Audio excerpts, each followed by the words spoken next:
Hello students, welcome back to CG Shiksha. I am Tarannum, your English educator from CG Shiksha, and today in this class we are going to read our last chapter from your Vistas book, and the name of chapter is Memories of Childhood. आज की इस class में हम class 12 आपके Vistas book का last chapter जो कि है आपका चैप्टर नंबर 8 जिसका नाम है मेमोरीज ऑफ चाइल्डहुड, वो हम कंप्लीट करने वाले हैं. सो स्टूडेंट, सबसे पहले हम इस चैप्टर का जो हमारा टाइटल है, मीन्स जो हमारे चैप्टर का नेम है मेमोरीज ऑफ चाइल्डहुड, उसको डिस्कस कर लेते हैं. मेमोरीज मीन्स आपको पता ही होगा यादें, एंड चाइल्डहुड मीन्स हमारा बचपन. तो इसमें बचपन की कुछ यादों के बारे में दिया हुआ है. वो अब किस टाइप का है, जब इस चैप्टर को हम पढ़ेंगे तो आपको पता चलेगा. लेकिन उससे पहले मैं आपको इस चैप्टर का थोड़ा सा ओवरव्यू दे देती हूँ कि आप लोग अपनी बुक में देख सकते हैं कि ये जो चैप्टर है आपका 2 पार्ट्स में डिवाइडेड है. फर्स्ट चैप्टर को जो लिखा गया है वो जितकला शाह ने लिखा है, और इस चैप्टर का जो सेकंड पार्ट आप देखेंगे वो बामा ने लिखा हुआ है. और ये जो दोनों पार्ट है वो अलग अलग टॉपिक में है. ठीक है, तो इस चैप्टर में एक्चुअल में हमको पता चलेगा कि चाइल्डहुड मेमोरीज़, कई सारे बच्चे ऐसे होते हैं जिनकी बचपन की यादें जो होती है बहुत खूबसूरत होती है, लेकिन कई बच्चे ऐसे भी होते हैं जिनका बचपना या फिर जिनका बचपन अच्छे से नहीं गुजरता. वो कम एज में ही बहुत सारी चीज़ों को फेस करना पड़ता है उनको, उनकी बहुत सारी मजबूरियाँ होती हैं. और ये जो चैप्टर हम पढ़ने वाले हैं मेमोरीज़ ऑफ चाइल्डहुड, इसमें भी कुछ ऐसा ही इंसिडेंट्स हमको बताया गया. So let the begin our chapter and read the first part, and the name of first part is The Cutting of My Long Hair, written by Zitkala Sa. इस chapter का जो फर्स्ट पार्ट है the cutting of my long hair means मेरे लंबे बाल को काटना, और इसको किसने लिखा हुआ है? जिरकला शाह ने. अभी अगर हम इसका बात करें तो आप लोगों को लग रहा होगा कि अरे यार ये तो बहुत कॉमन सी चीज़ है कि अगर किसी भी गर्ल का जो हेयर है वो लॉन्ग है और उसको कट कर दिया जाए. लेकिन इस स्टोरी को जब हम पढ़ेंगे, जो हमारी राइटर हैं जिरकला शाह, उन्होंने अपनी लाइफ का बताया हुआ है. एक्चुअल में इनका रियल नेम कुछ और है, और ये जिरकला शाह जो है वो उनका पेन नेम है. ठीक है, तो इस स्टोरी को पढ़ने से पता चलेगा कि उनका बाल काटना उनके लिए कितना ज़्यादा गंदा चीज़ था और कैसे उन्होंने इन सब चीज़ों को फेस किया. सो स्टार्ट करते हैं हमारे स्टोरी. हम रीड करते हैं. The first day in the land of apples was a bitter cold one, for the snow still covered the ground and the trees were bare. जैसे कि मैंने आपको अभी बताया है कि जो हमारी ऑथर है जिरकला शाह, जिन्होंने ये फर्स्ट पार्ट लिखा हुआ है, एक्चुअल में वो अपने लाइफ के स्टोरी को शेयर कर रही है. तो वो बताते हैं कि लैंड ऑफ एप्पल्स मतलब ऐसी जगह जो एप्पल से, सेब से भरा हुआ रहता है. उस टाइम बहुत ज़्यादा ठंड का समय था, जो ज़मीन थी वो बर्फ़ से ढकी हुई थी, और जितने भी पेड़ थे वो बेर थे मीन्स लीफलेस थे, फ्रूटलेस थे, ना उसमें कोई पत्तियाँ थी ना ही उसमें कोई फल थे. A large bell rang for breakfast, its loud metallic voice crashing through the belfry overhead and into our sensitive ears. और आगे वो शेयर करती है इंसिडेंट्स कि एक ब्रेकफास्ट के लिए मीन्स नाश्ता करने के लिए एक लंबी घंटी बजती है, और उसका आवाज़ इतना तेज़ होता है कि मानो वो कैसा साउंड होता है, क्रैशिंग. बेल फ्राई, पहले तो बेल्फ्री का मतलब मैं आप लोगों को बता दूं. बेल्फ्री क्या होता है? एक बेल का टावर होता है. आप लोगों ने देखा होगा कि इस तरीके से कुछ टावर वगैरह बना होता है बिल्डिंग्स में, और यहाँ पे अगर कोई बेल लगा हुआ है दैट मीन्स इसको हम क्या बोलेंगे? बेल्फ्रे बोलेंगे, means the tower of a bell. तो वो ये बताना चाह रही है कि जब ब्रेकफास्ट करना होता था उनको, जब नाश्ता करना होता था, तो एक लंबी घंटी बजती थी, और उस घंटी की आवाज़ इतनी तेज़ होती थी कि मानो ये बेल टावर को टकराते हुए हमारे सेंसिटिव ईयर को, हमारे सेंसिटिव कान को आ करके छू रही है. The annoying clatter of shoes on bare floors gave us no peace. और जो क्लैटर ऑफ शूज़ थे मतलब जब उन लोग फ्लोर पे, ज़मीन पे जब चलते थे तो उनके चलने की जो आवाज़ रहती थी सभी बच्चों की.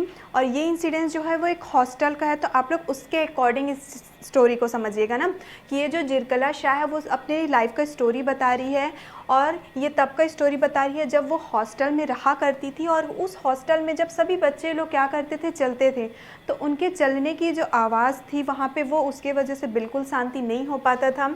The constant clash of harsh noises with an undercurrent of many voices murmuring an unknown tongue made a bedlam within which I was securely tied.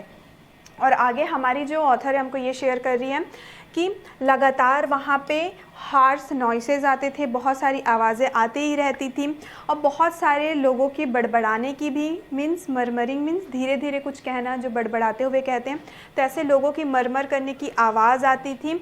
ऐसा लगता था कि मानो कि वो बेडलम है, एक पागल खाना बना हुआ है जिसमें कि खुद हमारी जो ऑथर है वो बंधी हुई है उस बेडलम से। And though my spirit tore itself in struggling for its lost freedom, all was useless. और वो अपने फ्रीडम को लेकर के, ठीक है, मतलब अपने आज़ादी को लेकर के बहुत संघर्ष करती है, लेकिन सबका सब संघर्ष उसका क्या हो जाता है, यूजलेस, व्यर्थ चले जाता है।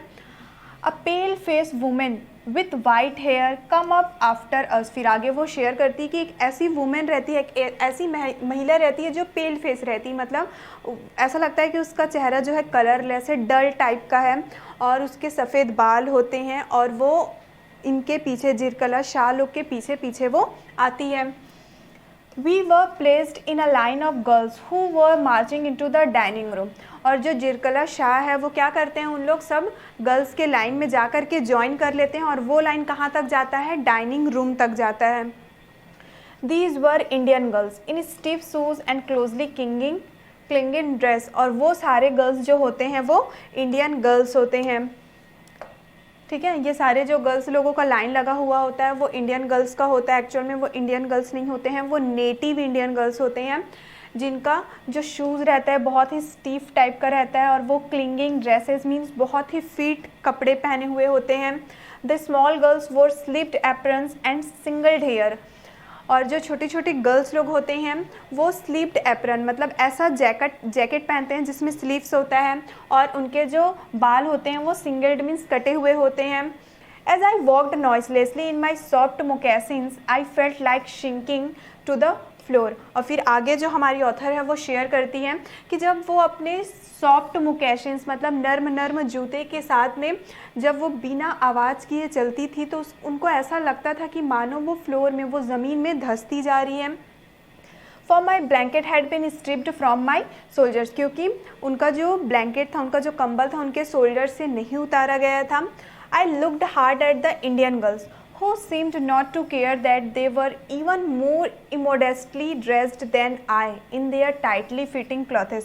फिर आगे जो हमारी ऑथर है वो शेयर करती है कि वो बहुत ही ध्यान से उन इंडियन गर्ल्स को देखती है, ठीक है, जो ऐसे बिल्कुल नहीं नज़र आते हैं, मतलब इमोडेस्ट टाइप के, असिस्ट टाइप के नज़र नहीं आते। मतलब हमारी ऑथर ये बोलना चाह रही है कि जो बाकी गर्ल्स लोग थे उनका जो ड्रेसिंग सेंस था वो बहुत ही ऑकवर्ड टाइप का था, लेकिन हमारी जो ऑथर है जिरकला शाह वो अपना ड्रेसिंग सेंस भी थोड़ा ठीक रखती थी, तो वो बाकी गर्ल्स को देखती थी तो उनको ये लगता था कि क्या इन लोगों को कोई मतलब नहीं है, इन लोग इतने टाइट फिटिंग क्लॉथेस पहने हुए हैं फिर भी इन लोगों को कोई मतलब नहीं है। While we marched in the boys entered at an opposite door. जैसे ही उन लोग आगे जाते हैं तो वहाँ पे देखते हैं कि दूसरे दरवाजे से बॉयज़ लोग अंदर आते हैं। I watched for the 3 young braves who came in our party. और जो जिरकला शाह है वो बताती है कि जैसे ही अपोजिट डोर से कुछ बॉयज़ अंदर आते हैं उसमें से जो 3 बॉयज़ रहते हैं वो बहुत ज़्यादा ब्रेव रहते हैं जो कि उन लोगों के पार्टी में आते हैं। I spied them in the rear ranks looking as uncomfortable as I felt. फिर आगे जो जिरकला शाह वो बता रही है, spied means I see them, मैं उन लोगों को देखती हूँ अपने पीछे वाले लाइन पे। जिस तरीके से हम लोग अनकंफर्टेबल महसूस कर रहे हैं उसी तरीके से वो बॉयज़ लोग भी अनकंफर्टेबल महसूस करते रहते हैं, ऐसा जिरकला शाह हमको बता रही है। A small bell was stepped and each of the pupils drew a chair from under the table. अब जैसे ही वहाँ पे बॉयज़ गर्ल कलेक्ट हो जाते हैं तो एक छोटी घंटी फिर से बजती है, सब लोग क्या करते हैं, टेबल के नीचे से अपना चेयर निकाल लेते हैं। Supposing this act meant they were to be seated I pulled out mine at once slipped into it from one side. और फिर आगे बताती है वो कि ऐसा लग रहा था कि मानो उन लोग सब चेयर को क्यों निकालें उसमें बैठने के लिए। उसी तरीके से जो जिरकला शाह रहती है वो भी अपना चेयर निकाल लेती है और एक साइड से उसमें बैठ जाती है। But when I turned my head, I saw that I was the only one seated and all the rest at our table remained standing. फिर आगे वो ये बता रही है कि जब वो अपना सर पीछे घुमा के देखती है तो वो ये देखती है कि सिर्फ वो अकेली लड़की वहाँ पे रहती है जो बैठी हुई रहती है और बाकी के सारे बच्चे वहाँ पे खड़े रहते हैं. Just as I began to rise, looking shyly around to see how chairs were to be used, a second bell was sounded. आगे हमको जो हमारी ऑथर है वो बता रही है कि वो अब खड़े होने का सोचती है ये जानने के लिए कि यहाँ पे चेयर्स का इस्तेमाल कैसे किया जाता है. उसी टाइम पे एक दूसरी घंटी फिर से बज जाती है. All were seated at last and I had to crawl back into my chair again. अब जैसे ही वो सेकंड बेल बजता है सारे के सारे लोग क्या होते हैं अब चेयर में बैठ जाते हैं और जिरकला शाह भी जा कर के अपने क्रॉल करते हैं मीन्स घुटने के बल जा कर के अपनी चेयर में बैठ जाती है. I heard a man's voice at one end of the hall and I looked around to see him. अब हॉल के किनारे से जिरकला शाह को एक आदमी की आवाज़ आती है और वो देखती है चारों तरफ कि किसका आवाज़ आ रहा है. उस मैन को वो देखना चाहती है. But all the others hung their heads over their plates. लेकिन बाकी सारे लोग क्या कर दिए थे प्लेट में अपना सर रख दिए थे. As I glanced at the long chain of tables, I caught the eyes of a pale-faced woman upon me. और जैसे ही वो टेबल की ओर देखना चाहती है तो देखती क्या है जैसे वो देखती है तो उसको सिर्फ एक पेल फेस वुमेन मतलब उसी वुमेन का आग दिखाई देता है. बोलने का मतलब ये है कि वो वुमेन जो है जिरकला शाह को देखते रहती है कि तुम कैसे इधर देख सकते हो. Immediately I dropped my eyes, wondering why I was so keenly watched by the strange woman. और वो तुरंत अपनी नज़रें नीचे झुका लेती है ये सोचकर कि ये अजीब सी जो वुमेन है अजीब सी जो औरत है वो मुझे इस तरीके से क्यों घूर रही है. The man ceased his muttering and then a third bell was tapped. और जो मैन था जो आदमी बोल रहा था अब वो क्या हो जाता है अपना बोलना बंद कर देता है और थर्ड बेल भी वहाँ पे बज जाती है. Everyone picked up his knife and fork and began eating. और सब लोग अपना नाइफ और स्पून अपना फॉर्क वगैरह ले लेते हैं और खाना अब चालू करते हैं. I began crying instead, for by this time I was afraid to venture anything more. अब सब लोग खाना स्टार्ट करते हैं. उस टाइम हमारी जो ऑथर रहती है जिरकला शाह वो रोने लग जाती हैं क्योंकि उनको इस बात का डर था कि इससे ज़्यादा वो कुछ भी चीज़ और वेंचर नहीं कर सकती जोखिम नहीं उठा सकती. Then But this eating by formula was not the hardest trial in that first day. और फिर वो आगे ये बोल रही है कि अपने यहाँ हॉस्टल में पहले दिन इस तरीके से खाना ये उनके लिए बड़ी बात नहीं थी या फिर उनके लिए ये कठिन कोशिश नहीं थी बल्कि late in the morning my friend Judewin gave me a terrible warning. ठीक है सुबह के टाइम पे जो हमारी ऑथर हैं उसकी एक दोस्त थी जिसका नाम था जुडविन. उन्होंने उसको चेतावनी दी थी कुछ चीज़ों को लेकर के और वो चेतावनी बहुत ज़्यादा टेरिबल मीन्स भयानक थी. Judewin knew a few words of English and she had overheard the pale face women talk about cutting our long heavy hair. Judewin जो थी उसको थोड़ा सा इंग्लिश आता था और उसने उस पेल फेस वुमेन की बातें सुन ली थी कि वो वुमेन लोग क्या करने वाले हैं उन लोगों का जो लॉन्ग हेयर है वो उसको कट करने वाले हैं. Our mothers had taught us that only unskilled warriors who were captured had their hair singled by the enemy. और आगे हमारी जो ऑथर है जिरकला शाह वो शेयर कर रही हमसे बता रही है कि उनकी मम्मी ने उनको ये सिखाया था कि जितने भी जो अकुशल सैनिक लोग होते हैं जो कि हार जाते हैं उनके दुश्मन लोग उनका बाल को काट दिया करते थे. Among our people short hair was worn by mourners and singled hair by cowards.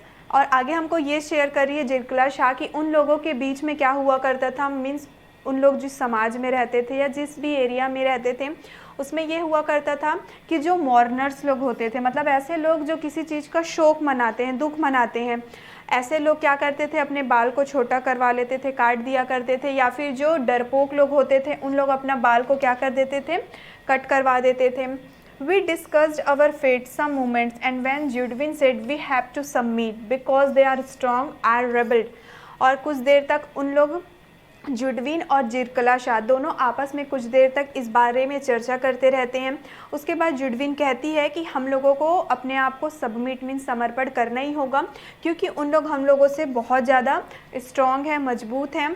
लेकिन जो जिरकला शाह रहती है वो उसको रिबेल कर देती है, मीन्स उसका विरोध कर देती है। No I will not submit, I will struggle first, I answered. और जिरकला शाह रिप्लाई करती है कि नहीं, मैं खुद को समर्पण नहीं करूँगी, समर्पण करने से पहले मैं क्या करूँगी, संघर्ष करूँगी। Then I watched my chance, and when no one noticed, I disappeared. I crept up the stairs as quietly as I could in my squeaking shoes. My moccasins had been exchanged for shoes. और उसके बाद वो देखती है जैसे उसको मौका मिलता है, जिरकला शाह को जैसे ही मौका मिलता है, जब कोई भी लोग उसको ध्यान नहीं देते रहते हैं, वो चुपके से वहाँ से गायब हो जाती है और वो धीरे धीरे सीढ़ियों की ओर चढ़ने लग जाती है। उसके जो नर्म जो जूते थे, जो मोकैसिन्स थे, उसके किस में एक्सचेंज हो जाते हैं, शूज़ में एक्सचेंज हो जाते हैं। Along the hall I passed without knowing whither I was going. और वो हॉल को धीरे धीरे चलते हुए पास कर जाती है। वो नहीं चाहती थी कि कोई भी लोगों को पता चले कि वो एक्चुअल में कहाँ जा रही है।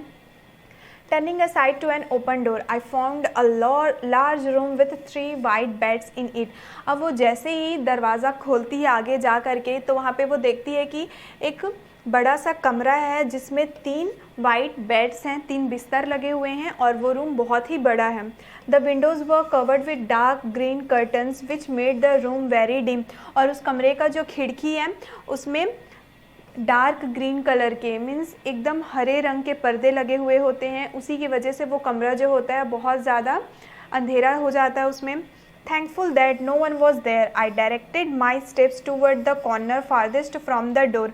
और जैसे वो उस रूम में पहुंचती है, जिरकला शाह वो क्या करती है, अपने गॉड को थैंक करती है कि थैंक गॉड यहाँ पे इस रूम में कोई भी नहीं है। और वो डोर से अपने आप को, दरवाजे से अपने आप को काफ़ी दूर तक ले जाती है। On my hands and knees I crawled under the bed and huddled my self in the dark corners.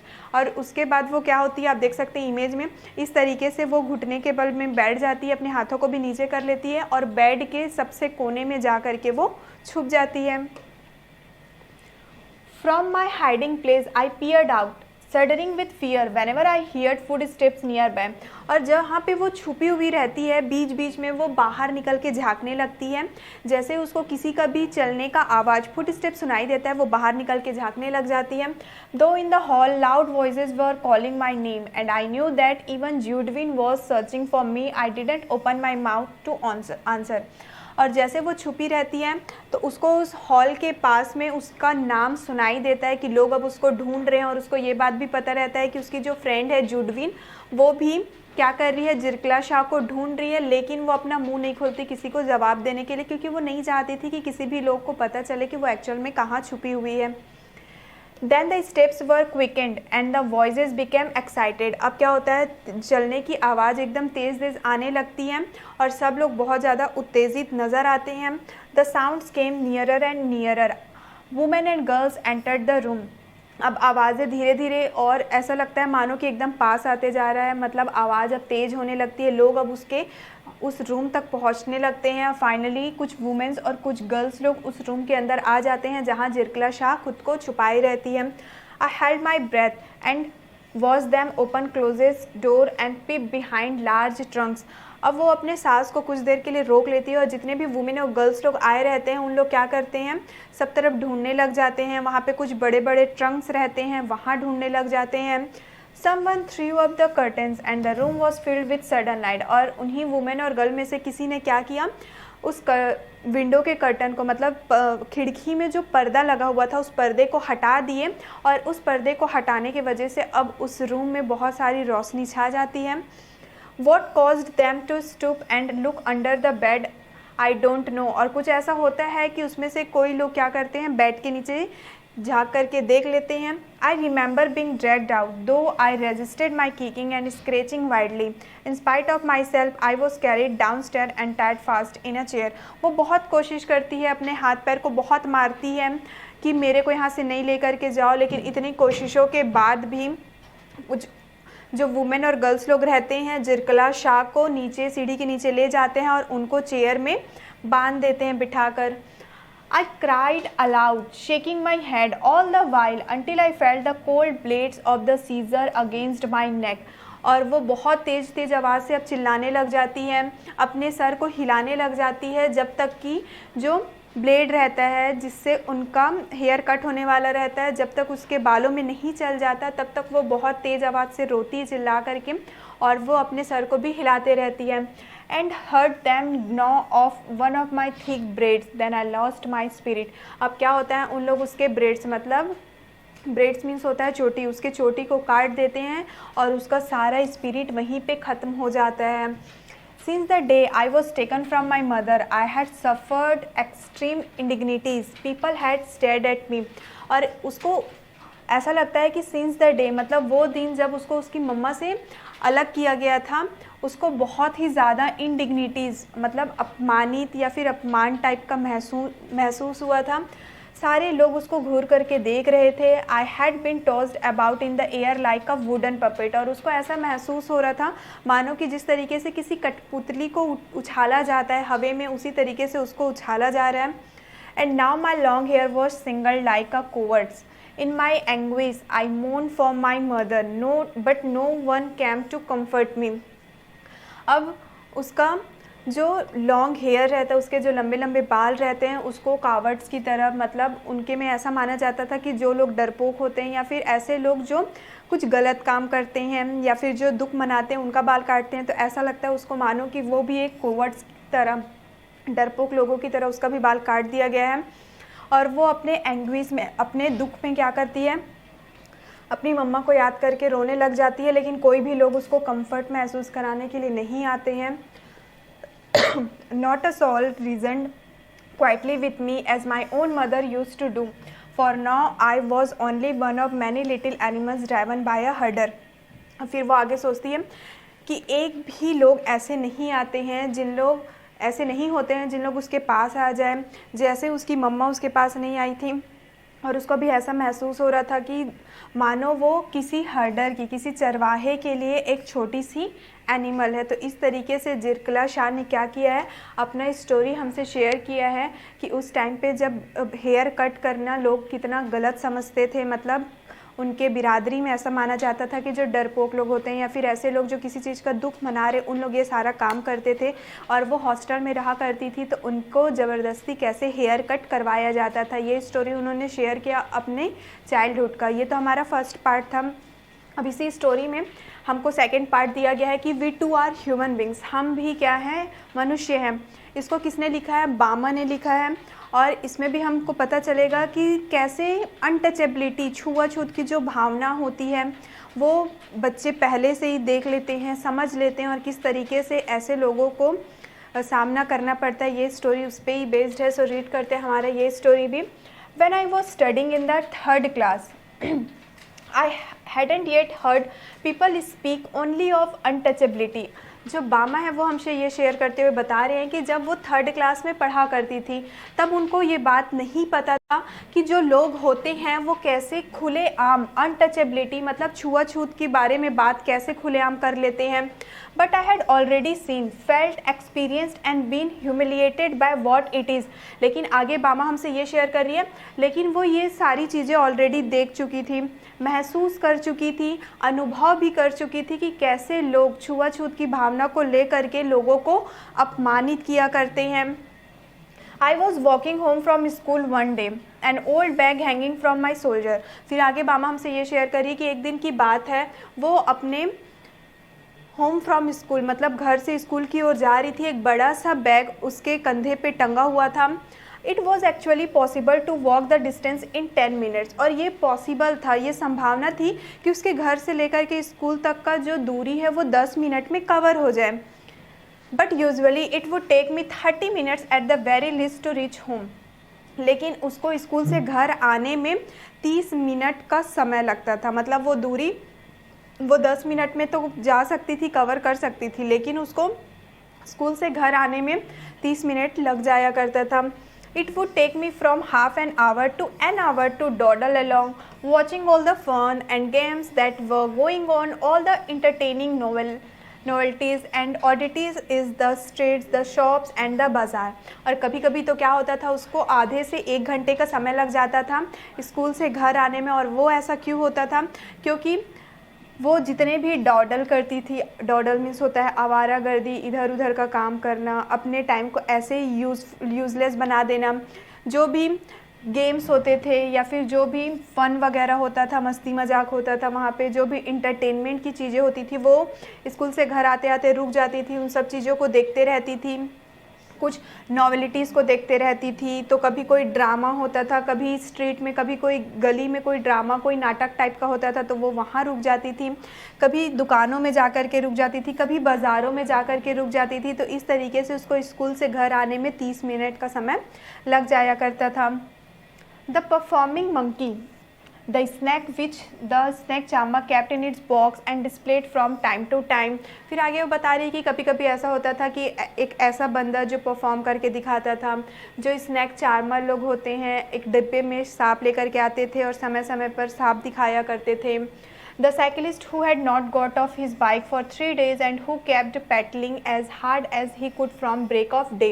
और फिर कभी कभी वो क्या करती थी, ऐसे लोगों को देखती थी जो साइकिलिस्ट होते थे। साइकिलिस्ट मीन्स साइकिल चलाते रहते थे बिना ब्रेक लिए 3 दिनों तक, और वो जितना ज़्यादा तेज़ी से वो क्या कर सके, पैडलिंग कर सके, उतने तेज़ी से वो पैडलिंग करते थे बिना ब्रेक लिए। The rupee notes that were pinned onto his shirt to spur him on, the spinning wheels, the Marietta temple, the huge bell hanging there। फिर आगे वो बता रही है कि उनके शर्ट में क्या किया जाता था, कुछ रुपीज़ नोट को टांग दिया जाता था ताकि वो आगे और बढ़ सकें, और वो चरखों को देखती थी। एक टेम्पल था मरियाता, कभी वो टेम्पल पे चले जाती थी और उस टेम्पल में बड़ा सा बेल लगा हुआ था। The Pongal offering being cooked in front of the temple, और उस टेम्पल के सामने में पोंगल जो फेस्टिवल होता है उसके लिए कुछ डिशेस बनते थे, कभी वो वहाँ चले जाती थी। The dried fish stall by the statue of Gandhi, और गांधी के पुतले के पास में सूखी मछली का स्टॉल लगता था, कभी वो वहाँ चली जाती थी। The sweet stall, the stall selling fried snack and all the other shop next to each other. और कहीं पे मिठाइयाँ की दुकान लगती थी, कहीं पे तले फूले फ्राइड स्नैक की दुकान लगती थी। हर एक दुकान एक दूसरे के बाद में लगा हुआ होता था। The street light always demonstrating how it could change from blue to violet, और उस स्ट्रीट में जो लाइट लगा हुआ था वो हमेशा ये दिखाया करता था कि ब्लू से वायलेट कलर में कैसे चेंज हो जाता है। The Narikuravan hunter gypsy with his wild lemur in cages selling needles, clay beads and instruments for cleaning out the ears. Oh I could go on and on. फिर आगे वो share कर रही है कि जो नारिकुरवन हंटर जिस्पी हैं वो क्या किया करते थे, अपने केज में, अपने जाल में लैमर लंगूर को बांध करके रखा करते थे, कुछ नीडल्स सुइयाँ बेचा करते थे, कुछ क्ले बीड्स बेचा करते थे मिट्टी से बने हुए, कुछ इंस्ट्रूमेंट्स वगैरह बेचा करते थे जिससे कानों को साफ़ किया जाता था। और आगे जो बामा है वो बता रही है कि वो ये सब देख के आगे और आगे जाते जाती थी। Each thing would pull me to a stand still and not allow me to go any further। हर एक चीज़ जो है, इतने सारे शॉप्स जो हमने पढ़े, हर एक चीज़ मामा को क्या कर देते थे, अपने पास रोक दिया करते थे, और वो आगे बढ़ने के लिए, मतलब आगे वो नहीं बढ़ पाया करती थी। At times, people from various political parties would arrive, put up a stage and harangue us through their mics। एक बार क्या होता है, वो इंसिडेंस हमको शेयर करिए कि एक बार की बात है कि कुछ राजनीतिक दल के लोग आते हैं, एक स्टेज बना लेते हैं, अपने हाथ में माइक ले लेते हैं और कुछ हारेंग मीन्स कुछ बोरिंग सा लेक्चर देना स्टार्ट कर देते हैं। Then there might be a street play or a puppet show or a no magic, no miracle stunt performance। और फिर वो बता रही है कि वहाँ पे स्ट्रीट प्ले मीन्स गली में जो नाटक हुआ करता है वो होता था, कभी कठपुतलियों का शो हुआ करता था, पपेट शो, कोई जादू कोई चमत्कार नहीं होती थी, सिर्फ वहाँ पे स्टंट परफॉर्मेंस चलते रहता था। All this would happen from time to time, और ये सारी चीज़ें समय समय पर हुआ करती थी। But almost certainly there would be some entertainment or other going on. लेकिन अक्सर क्या होता था, जितने भी एंटरटेनमेंट की चीज़ें हैं ये सारी चीज़ें जो हैं वो चलती रहती थी।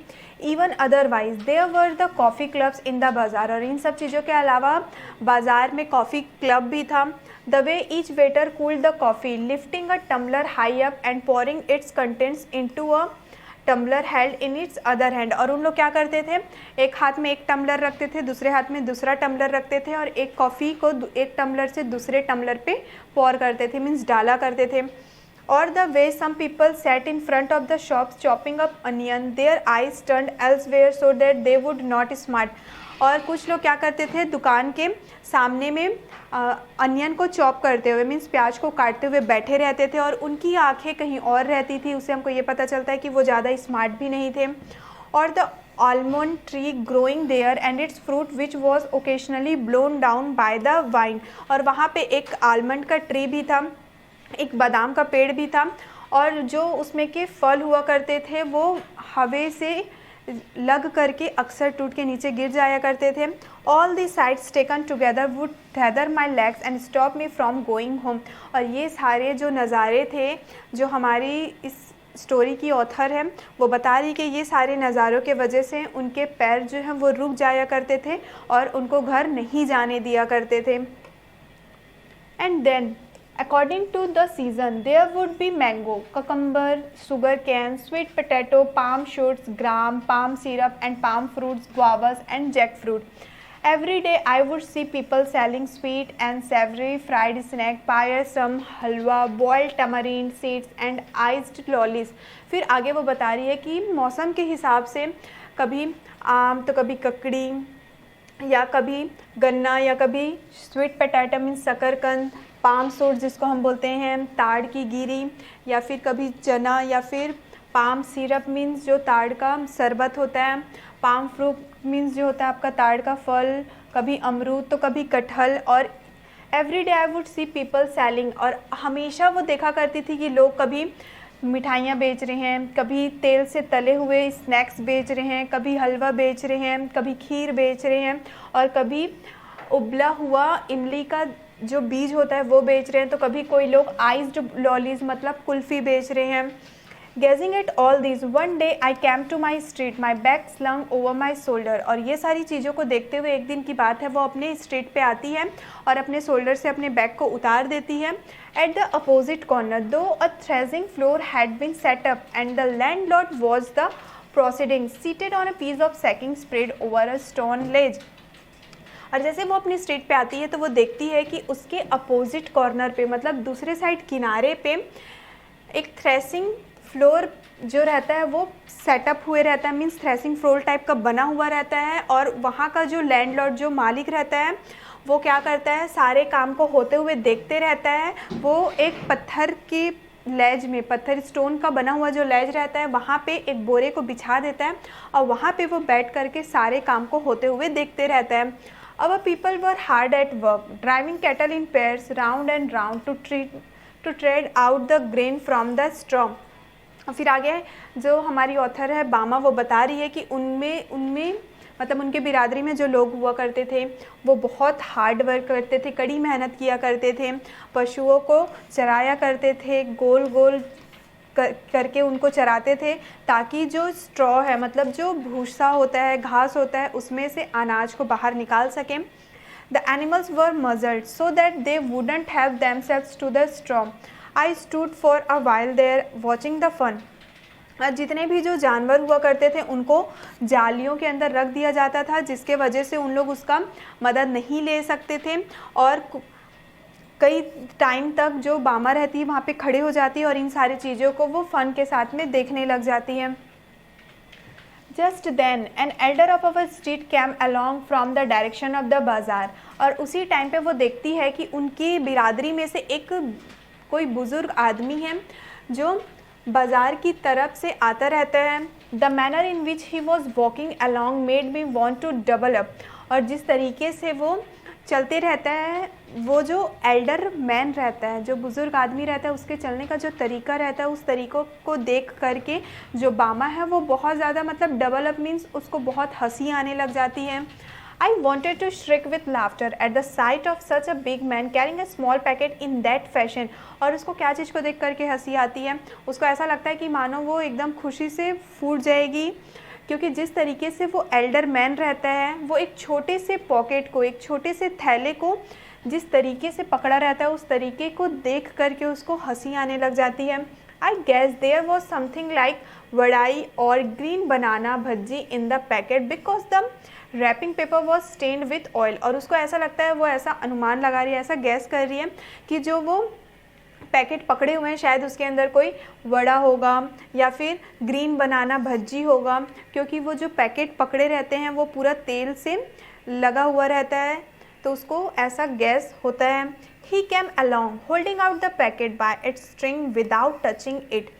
और फिर वो आगे जाता है, उस पैकेट को पकड़ लेता है, उस पैकेट को नहीं पकड़ता, वो उस पैकेट के रस्सी को पकड़ता है। जैसे कि आप देख सकते हैं कि इमेज में दिखाया गया है कि वो पैकेट उस एल्डर मैन के हाथों से टच नहीं हो रहा है, वो उस पैकेट के रस्सी को कुछ इस तरीके से पकड़ता है ताकि वो पैकेट उनके हाथों में टच ना हो।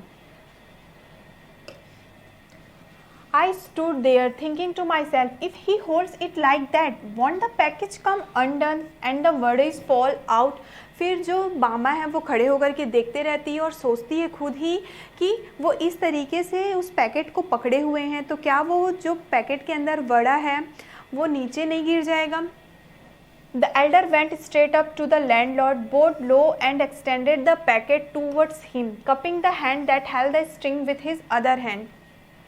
The landlord opened the parcel and began to eat the wadas। और जो एल्डर मैन था वो आता है उस लैंडलॉर्ड के पास में, उस जमींदार के पास में, और अपने सर को नीचे झुका लेता है और उस पैकेट को उस लैंडलॉर्ड को दे देता है। और जब वो उस लैंडलॉर्ड को इस पैकेट को देते रहता है तो अपने दूसरे हाथ से अपना ये हाथ कुछ इस तरीके से पकड़ा रहता है ताकि वो पैकेट उसके हाथ में टच ना हो जाए, वो सिर्फ रस्सी को पकड़ा हुआ रहता है और इस तरीके से उस लैंडलॉर्ड को वो पैकेट दे देता है। फिर जो लैंडलॉर्ड रहता है उस पार्सल को ओपन करता है और खाना चालू कर देता है। After I had watched all this, at last I went home. My elder brother was there। और जो बामा है ये सारी चीज़ों को देखने के बाद अब अपने घर चले जाती है और घर में उसका बड़ा भाई रहता है। I told him the story in all its comic detail. I fell about with laughter at the memory of a big man and an elder at that, making such a game out of carrying the parcel।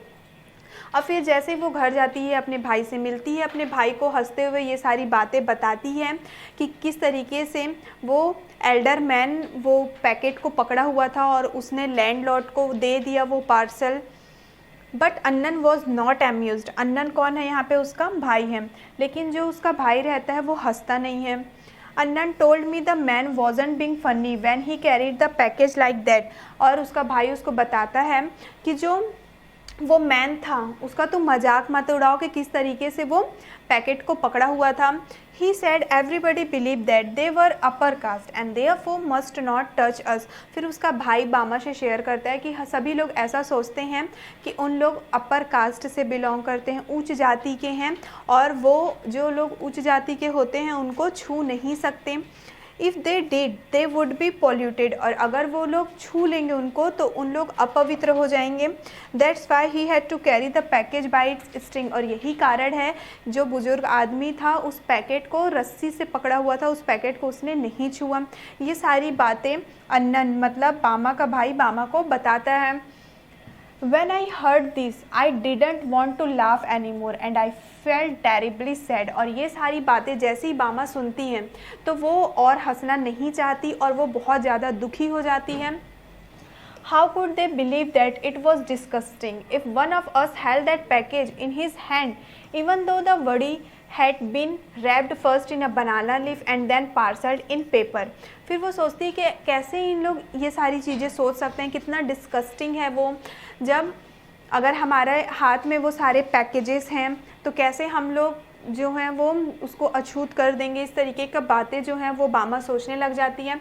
फिर आगे सोचती है कि जब वड़ा या फिर वड़ी बनाया जाता है तो पहले तो उसको केले के पत्ते में लपेटा जाता है, उसके बाद उसको पेपर में डाल करके पार्सल किया जाता है। I felt so provoked and angry that I wanted to touch those raised waddies myself straight away। और उसको बहुत ज़्यादा गुस्सा आने लगता है, बहुत वो उत्तेजित हो जाती है और वो अपने हाथों से उस पैकेट को, उस वड़े को छूना चाहती है। Why should we have to fetch and carry for these people? I wondered। फिर वो सोचती है, ये सारी बातें सोच करके वो आश्चर्य हो जाती है कि हम लोग क्यों उन लोगों के अंडर में काम करते हैं। Such an important elder of our goes meekly to the shops to fetch snakes and hands them over, reverently bowing and shrinking to this fellow who just sits there and stuffs them into his mouth। और हमारे बिरादरी में से कोई एक ऐसा इंसान जो बहुत ज़्यादा बुज़ुर्ग है वो जाता है, उसके लिए नाश्ता लेकर के आता है और अपने सर को नीचे झुका करके उसको वो नाश्ता देता है जो कि वो सिर्फ बैठ करके खा जाता है। ये सारे काम हम क्यों करते हैं, ये सारे क्वेश्चंस जो है वो बामा सोचने लग जाती है। The thought of it infuriated me, और ये सारी चीज़ें सोच करके जो बामा थी वो बहुत ज़्यादा क्रुद्ध होने लग जाती है। How was it that this fellows thought so much of themselves, कैसे ये सारे लोग जो अपर कास्ट के होते हैं वो कैसे खुद के बारे में इतना सिर्फ सोचते रहते हैं।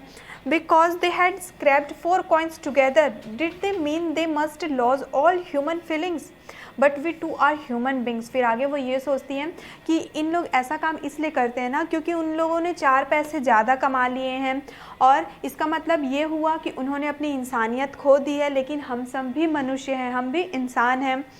Our people should never run this petty errands for this fellows, we should work in their fields, take home our wages and leave it at that. फिर आगे वो सोचती है कि हमारे लोगों को क्या नहीं करना चाहिए, ऐसे लोगों के साथ में काम नहीं करना चाहिए, मतलब उनके अंडर में काम नहीं करना चाहिए। हम लोगों को अपने खेत में जाना चाहिए, अपने खेत में काम करना चाहिए, वहाँ हमको पैसे कमाना चाहिए और अपने पैसे से ही अपना जीवन यापन करना चाहिए। ये सारी चीज़ें बामा अब सोचने और कहने लग जाती है। My elder brother who was studying at a university had come home for the holidays। आगे बामा हमसे ये शेयर कर रही है कि जो उसका बड़ा भाई रहता है वो बाहर किसी यूनिवर्सिटी में, बाहर मीन्स बाहर के किसी शहर के यूनिवर्सिटी में पढ़ाई कर रहा था, तो वो अपने छुट्टी के दिनों में घर आया हुआ होता है। He would often go to the library in our neighboring villages in order to borrow books। और अक्सर उसका जो भाई था वो क्या करता था, पड़ोस के गांव में कुछ बुक उधार लेने के लिए वो जाया करता था। He was on his way home one day, walking along the banks of the irrigation tank. One of the landlord's men come up behind him। और एक दिन क्या होता है, वो घर मतलब पड़ोस के गांव से बुक लेकर के घर वापस आते रहता है। उसी टाइम पे इरिगेशन टैंक के पास, इरिगेशन टैंक मतलब जहाँ से सिंचाई के लिए पानी का इस्तेमाल किया जाता है, तो इरिगेशन टैंक के पास वो चलता रहता है। तो पीछे से जो ज़मींदार लोग रहते हैं उसके पीछे आकर के खड़े हो जाते हैं। He thought my annan looked unfamiliar and so he asked who are you appa, what's your name. और उन लैंडलॉर्ड्स को ऐसा लगता है कि ये जो लड़का है वो अनफेमिलियर है, मतलब अपरिचित टाइप का है, क्योंकि वो तो उस गांव में नहीं रहा करता था, वो पढ़ाई के लिए बाहर गया हुआ था। इसलिए वो लैंडलॉर्ड्स लोग उससे पूछ लेते हैं कि तुम कौन हो और तुम्हारा नाम क्या है। Annan told him his name. Immediately the other man asked, thambi, on which street do you live. The point of this was that if he knew on which street we lived he would know our caste too. अब जैसे उससे नाम पूछा जाता है कि तुम कौन हो, तुम्हारा नाम क्या है, तो वो रिप्लाई करता है कि उसका नाम अन्नन है।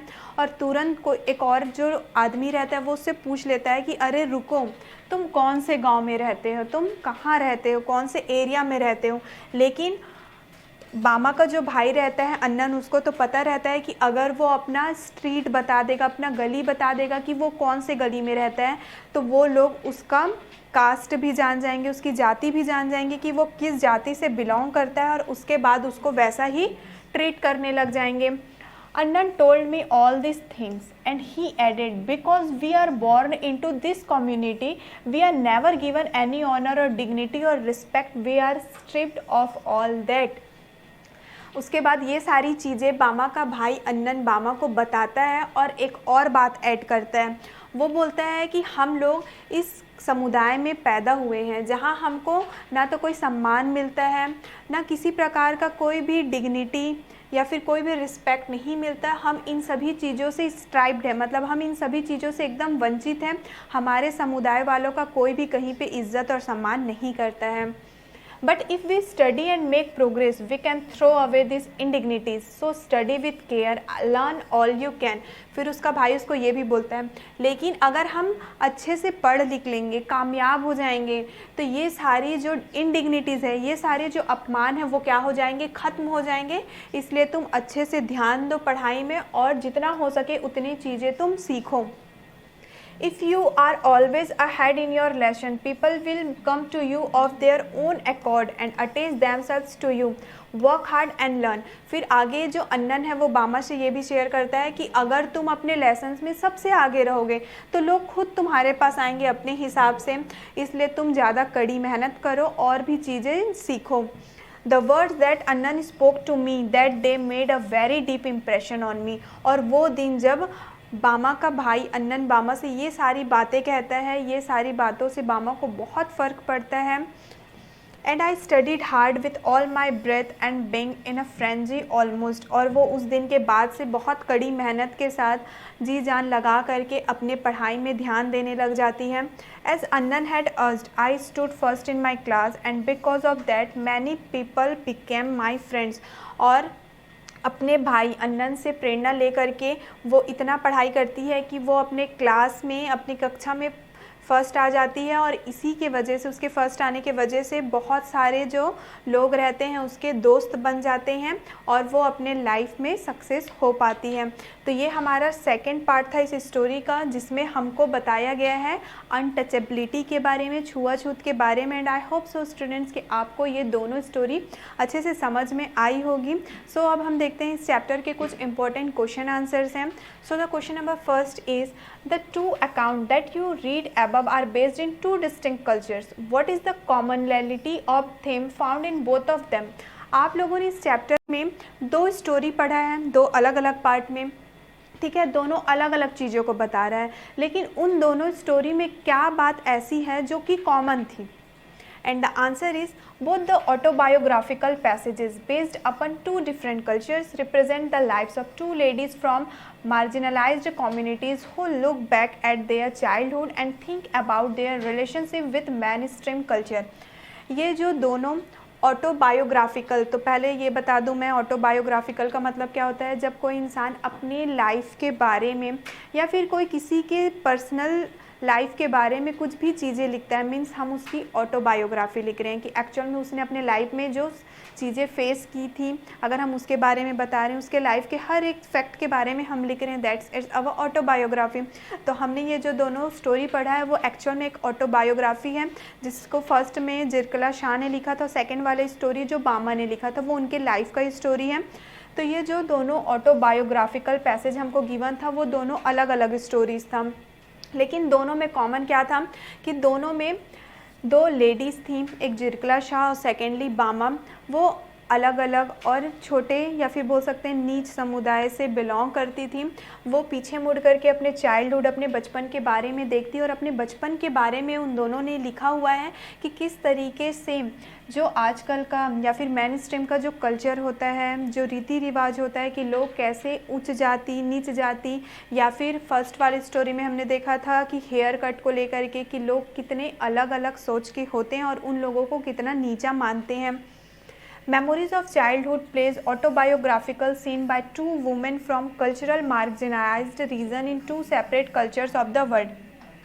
और ये जो चैप्टर है मेमोरीज ऑफ चाइल्डहुड, उसमें दो अलग अलग वुमेन ने अपने चाइल्डहुड का ऑटोबायोग्राफी सीन हमको बताया गया है कि किस तरीके से वो इस दुनिया में अलग अलग सेपरेट कल्चर्स होते हैं और वो मार्जिनलाइज्ड रीजन से बिलोंग करते हैं। The thread of commonality that appears in both story is the feeling of sadness and insult field by both the women of marginalised society. और इस स्टोरी में कुछ बातें और कॉमन थी। वो क्या थी कि दोनों वुमेन को अपने बचपन में ही बहुत ज़्यादा शर्मिंदगी और अपमान होने का जो उनका जर्नी था, उनका सफ़र था, दोनों को ही अपने बचपन से ही सहना पड़ा था।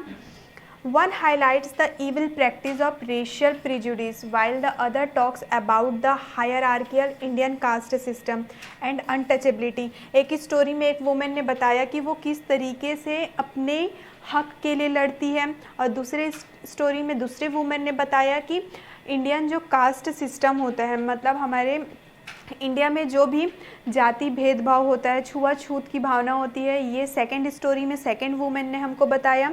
The first account is by an American Indian women, और पहले का जो स्टोरी था वो किसके द्वारा लिखा गया था? जिरकला शाह। और जिरकला शाह कौन थी? अमेरिकन इंडियन वुमेन, मतलब वो अमेरिका में भी रह चुकी थी और इंडिया में भी रह चुकी थी, इसलिए वो एक नेटिव इंडियंस थी। The second account is characterised by a contemporary Tamil Dalit writer. और जो सेकेंड स्टोरी हमने पढ़ा है जिसको बामा ने लिखा हुआ था, तो जो बामा थी वो तामिल से बिलोंग करने वाली थी, तामिल की रहने वाली थी। The mentioned women relate to different cultures, pain and sorrow are experienced by both women in their early life. और जो दोनों वुमेन थी वो अलग अलग चीज़ों के बारे में उन्होंने कहानी लिखा।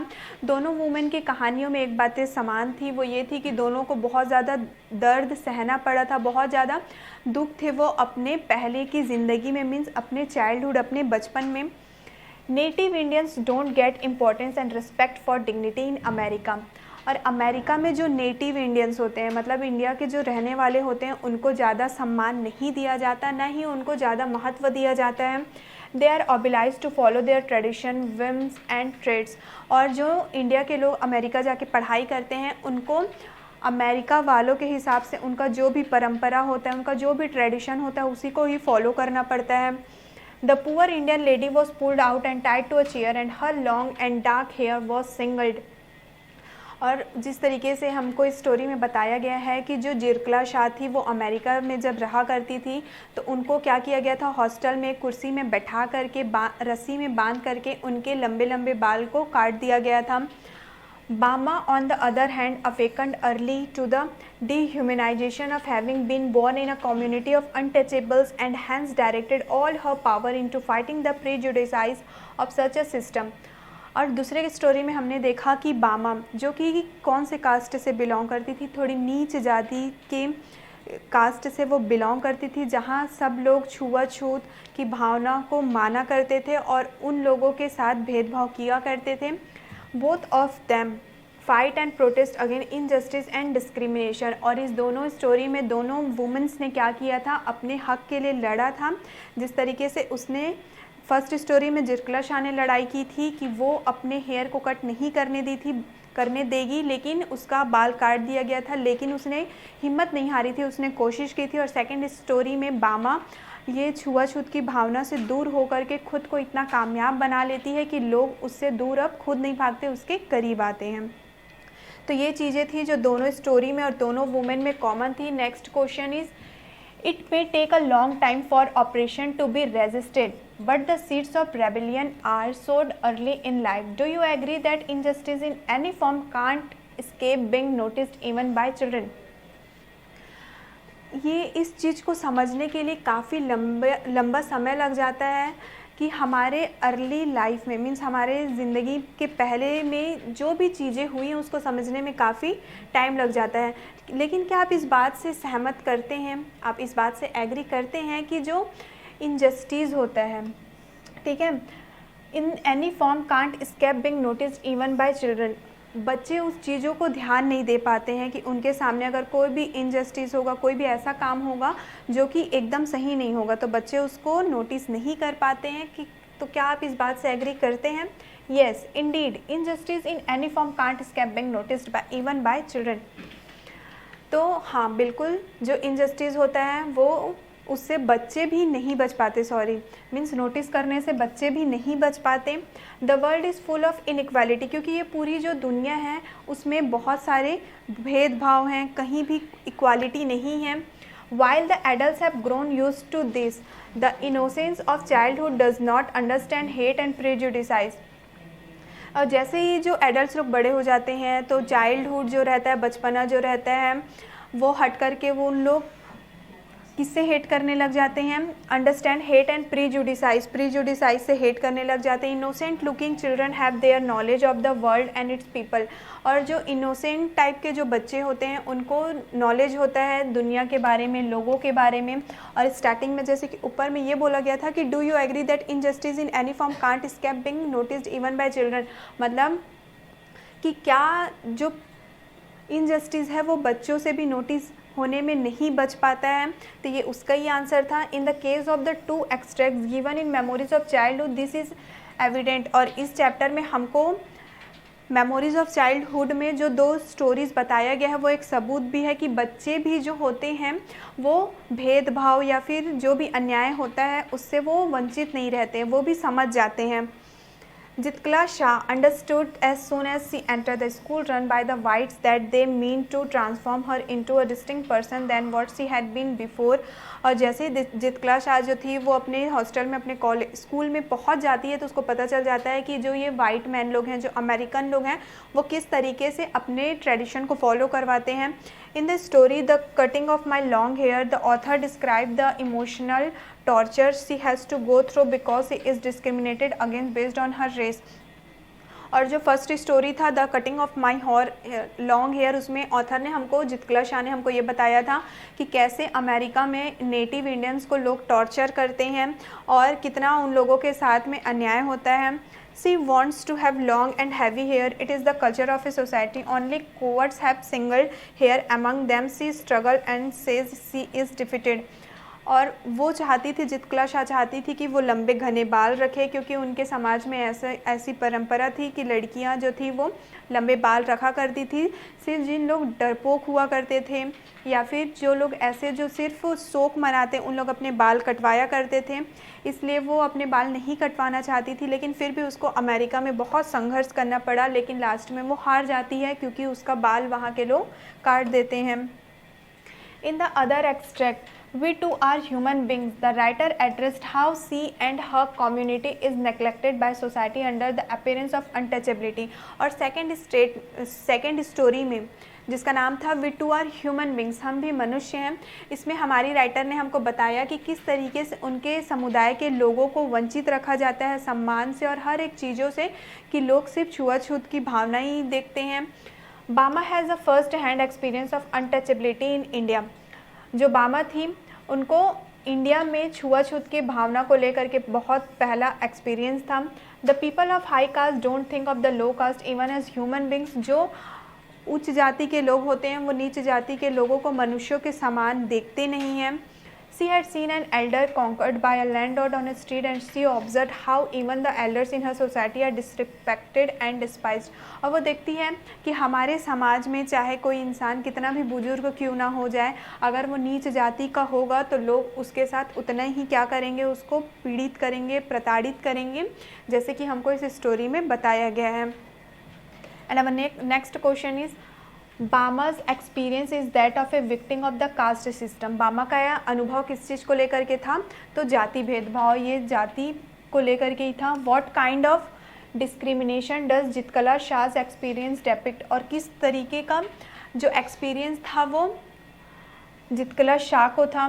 What are their responses to their respective situation. और उनके स्थिति का क्या चीज़ कारण हो सकता है.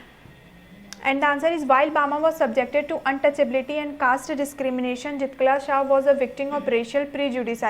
जबकि बामा जो थी वो छुआछूत और ऊपर जाति नीचे जाति मीन्स कास्ट डिस्क्रिमिनेशन को लेके, जाति भेदभाव को लेकर के पीड़ित थी, तो दूसरी तरफ जितकला शाह जो थी वो किसको लेकर के थी, तो प्रीजुडिसाइज अन्याय को लेकर के थी.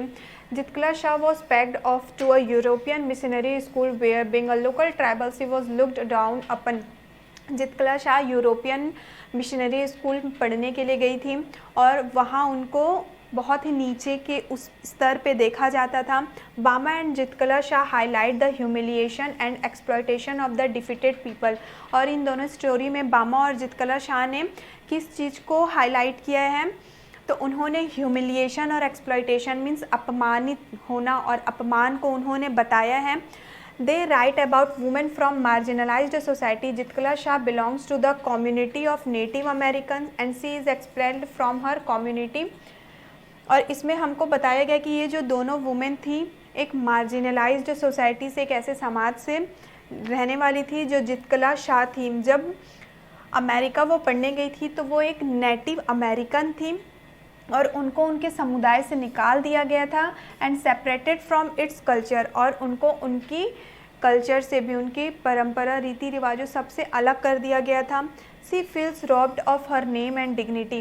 The poor girl struggle still she is defeated. और उनको क्या कर दिया गया था, मतलब उसके बाल को काट दिया गया था, उसको इतना अपमानित कर दिया गया था कि उसको ऐसा लग रहा था कि इतने संघर्ष के बाद भी वो क्या हो गई, अपनी ज़िंदगी में हार गई.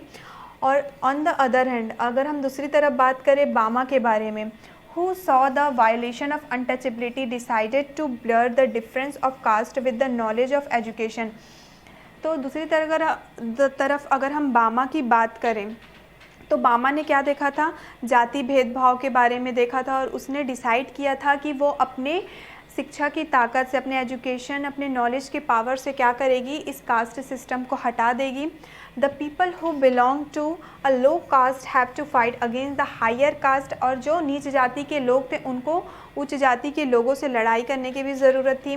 She is motivated by the terms of her elder sibling, now works hard and stand first in the class. और ये सारी चीज़ें उसको प्रेरणा, उसको मोटिवेशन कहाँ से मिली थी? अपने बड़े भाई से मिली थी। उसके भाई ने उससे कहा था कि तुम कड़ी मेहनत करो, अच्छे से पढ़ो और अपने क्लास में फ़र्स्ट आ जाओ। Both Zitkala Sa and Bama fought with courage against the humiliation they were subjected to. दोनों जितकला शाह और बामा ने अपने हक की लड़ाई लड़ी थी। तो इसी क्वेश्चन के साथ फाइनली स्टूडेंट्स हमारा ये चैप्टर भी कंप्लीट होता है और ये चैप्टर आपके विस्तास बुक का लास्ट चैप्टर था। एंड आई होप सो कि ये चैप्टर आपको अच्छे से समझ में आ गया होगा और आपको भी थोड़ी सी मोटिवेशन मिली होगी। So students, all the best for your board exams and thank you very much.